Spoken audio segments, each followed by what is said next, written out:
Assalamualaikum warahmatullahi wabarakatuh. Ya, kami di sini dari relawan TTD KBC Batch 2, terutama dari kelompok Pojok Covid 2 yang akan menjelaskan mungkin berbagi tips, berbagi sharing-sharing sedikit ilmu mengenai hubungan antara ibu hamil dan COVID-19. Mungkin kalian semua kayak mikir bahwa ada gak sih hubungannya ibu hamil sama COVID-19? Nah, sekarang ini kami akan membahas mengenai hubungan ibu hamil dengan COVID-19. Simak video berikut ini. Check it out. Seperti yang di awal tadi, di sini kita akan menjelaskan antara hubungan COVID dengan ibu hamil. Seperti yang kita tahu bahwa angka penderita COVID di Indonesia yang terus meningkat dan dibarengi dengan berita-berita yang juga tersebar banyak yang harus memaksa untuk memilih mana berita yang benar dan berita yang salah dengan melihat pada sumber-sumber yang jelas. Oke, di sini saya akan menjelaskan mengenai COVID-19. Mungkin kalian sudah mengetahui apa itu COVID-19. COVID-19 adalah akronim dari Coronavirus Disease 2019. COVID-19 merupakan salah satu infeksi saluran pernapasan yang disebabkan oleh SARS-CoV-2 atau Severe Acute Respiratory Syndrome Coronavirus 2. Jadi itu adalah jenis yang berbeda dari coronavirus sebelumnya yang sudah diidentifikasi oleh manusia. COVID-19 belum pernah diidentifikasi oleh manusia sebelumnya.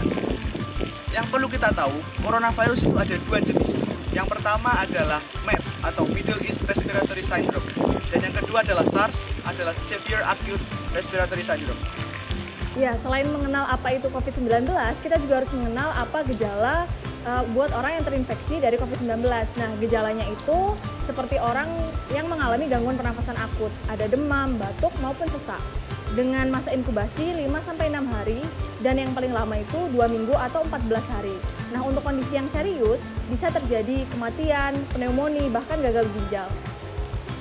Untuk pandemi ini sendiri ditetapkan oleh WHO pada 7 Januari 2020 dengan pertama kasus ini ada di Wuhan 31 Desember 2019. Ya, jadi ibu hamil ketika tidak masa pandemi saja dia butuh perhatian yang lebih, terlebih ketika ada masa pandemi ini. Jadi wanita hamil itu merupakan kelompok yang beresiko tinggi terhadap COVID-19. Melihat bagaimana efek dan dampak yang dapat dirasakan oleh ibu hamil dan nanti janinnya yang terdampak. Nah, oleh karena itu dibutuhkan manajemen dan tata laksana yang baik supaya ibu hamil bisa mengandung janinnya dengan suasana aman, sehat, dan sentosa.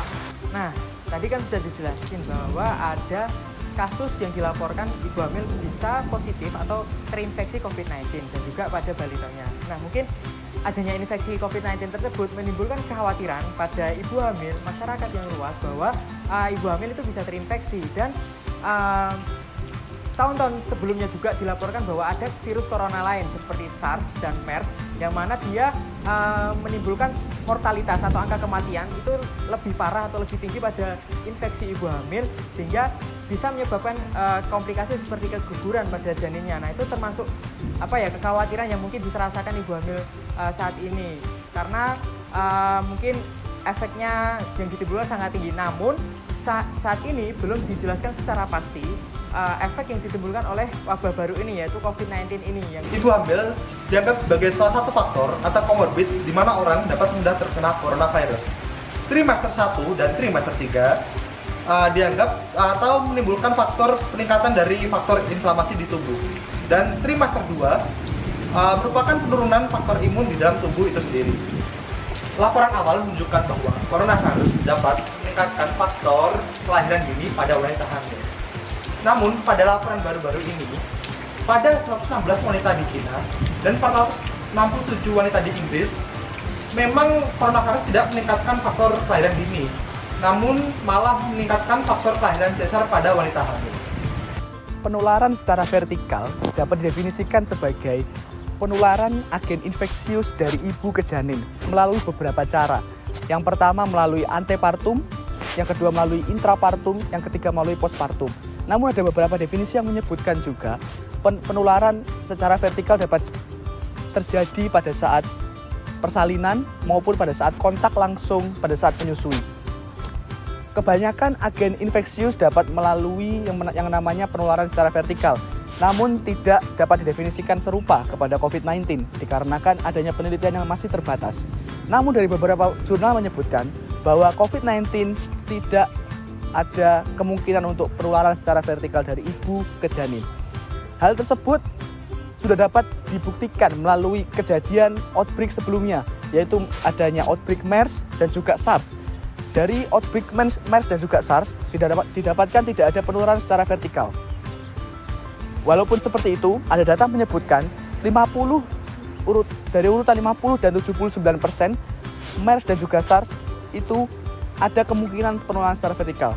Dari beberapa data tersebut, dapat disimpulkan bahwa belum ada asumsi yang benar mengenai apakah ada penularan vertikal atau tidak dari COVID-19 ini.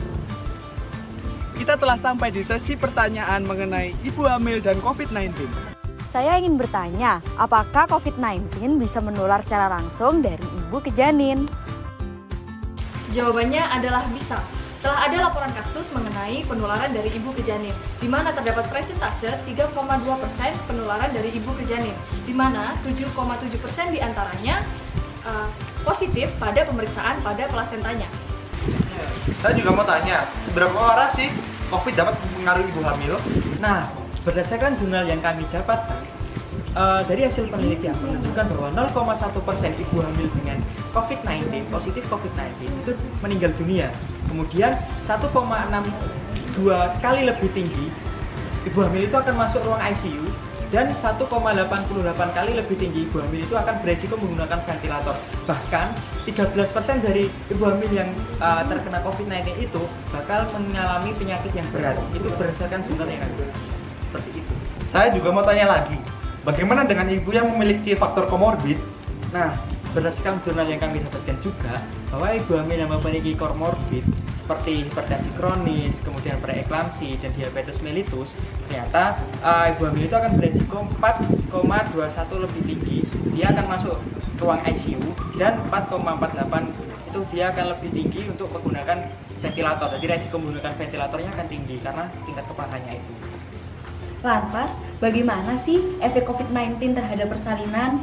Ya, jadi ada 3 efek COVID-19 pada persalinan. Yang pertama yaitu meningkatkan angka kelahiran prematur sebesar 3,01 lebih tinggi. Dan yang kedua yaitu meningkatkan resiko bayi untuk dirawat di unit khusus sebesar 3,13 kali lebih tinggi. Dan yang terakhir yaitu ibu hamil dengan kelahiran sesar menjadi 54,8%. Terima kasih sudah menonton video dari kami, semoga bermanfaat. Assalamualaikum warahmatullahi wabarakatuh.